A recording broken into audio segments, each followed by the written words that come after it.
They call him the Diamond, but he wasn't born shining. Dustin Poirier came from the rough back roads of Louisiana, where fights happened outside bars and survival was learned early. He didn't have money, fame, or hype, but he fought for everything. And today, he's one of the most respected warriors in UFC history. This is the raw, relentless, and inspiring story of Dustin Poirier, the fighter who never stopped grinding. Humble beginning in Lafayette. Dustin Glenn Poirier was born on January 19, 1989, in Lafayette, Louisiana, a working-class city with deep Cajun roots. His childhood was anything but glamorous. Raised in a broken home, Dustin grew up in a tough neighborhood and often found himself in trouble. Street fights, school suspensions, and brushes with the law. By the time he was a teenager, he had already dropped out of high school. Many people thought he was heading nowhere, but under the chaos, there was something brewing, a fire, a desire to prove he was more than his zip code, more than his reputation.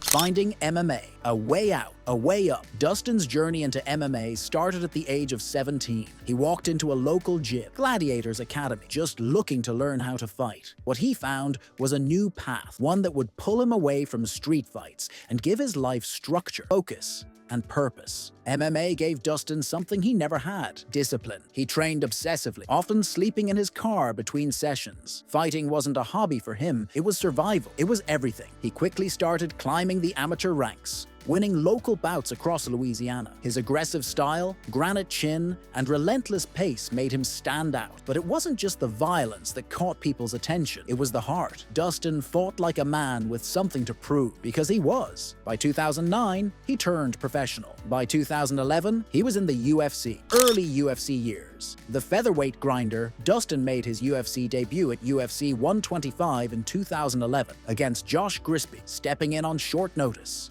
He won the fight convincingly and immediately turned heads in the featherweight division. Over the next few years, he became known for exciting fights, brutal wars, and his relentless pace. He faced top talents like Chan Sung Jung, the Korean Zombie, Cub Swanson, and Eric Koch, always delivering high-octane performances, win or lose. But one moment would haunt him and shape him. In 2014, he faced rising Irish superstar Conor McGregor at UFC 178. There was trash talk, tension, and hype. Dustin was emotional, fired up, and then knocked out in the first round. It was a humbling moment. But for Dustin Poirier, failure wasn't the end. It was fuel. Rebirth at lightweight. After the McGregor loss, Dustin made a major decision. He moved up to lightweight, a weight class where he didn't have to cut massive amounts of weight and could fight more comfortably. And it changed everything. From 2015 onward, Poirier began a career resurgence that would turn him into a legitimate contender. He started stringing together wins over dangerous opponents: Carlos Diego Ferreira, Bobby Green, and Jim Miller, displaying not just striking power, but a more refined, mature version of himself. In 2018, he faced Justin Gaethje,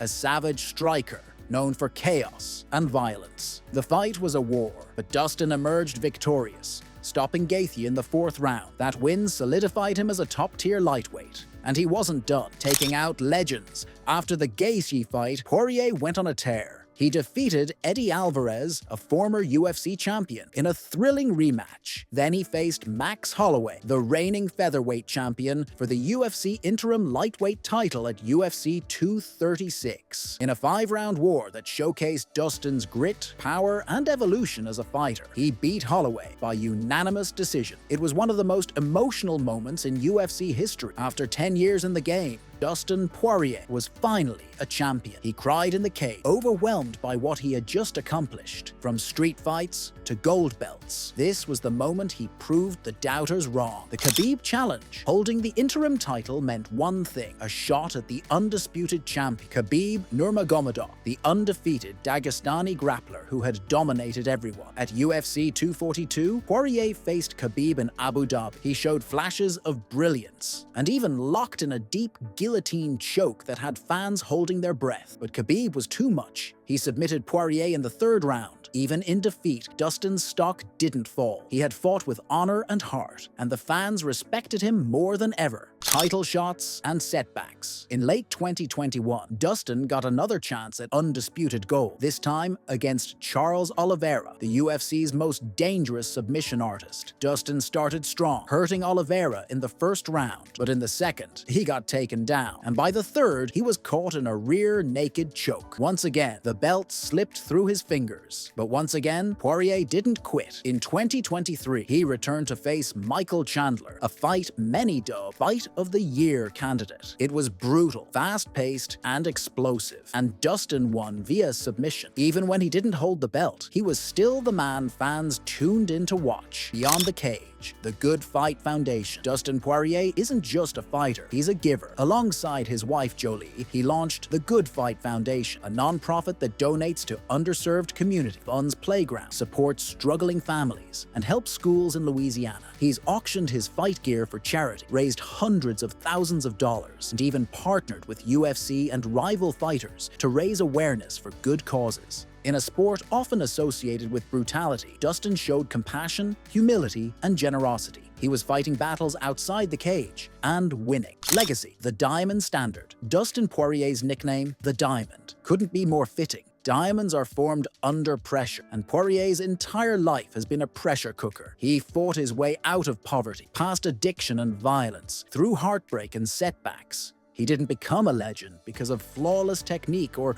perfect records. He became one because of resilience. He's had thrilling wars, stunning knockouts, crushing losses, and legendary comebacks. He's beaten world champions, inspired millions, and done it all without ever selling out who he was. He's a father, a husband, a philanthropist, and a fighter's fighter. And whether he ever wins the undisputed UFC title or not, Dustin Poirier's legacy is already written in sweat, blood, and grit. From the rough streets of Lafayette to the brightest lights in combat sports, Dustin Poirier has proven one thing over and over: you don't need to be born into greatness to earn it. You just have to fight like your life depends on it. If you enjoyed this story of one of the UFC's most beloved warriors, be sure to like, comment, and subscribe, and let us know in the comments. What's your favorite Dustin Poirier moment? Is he the most underrated fighter in UFC history? Thanks for watching. Until next time, stay strong, stay humble, and remember, pressure makes diamonds.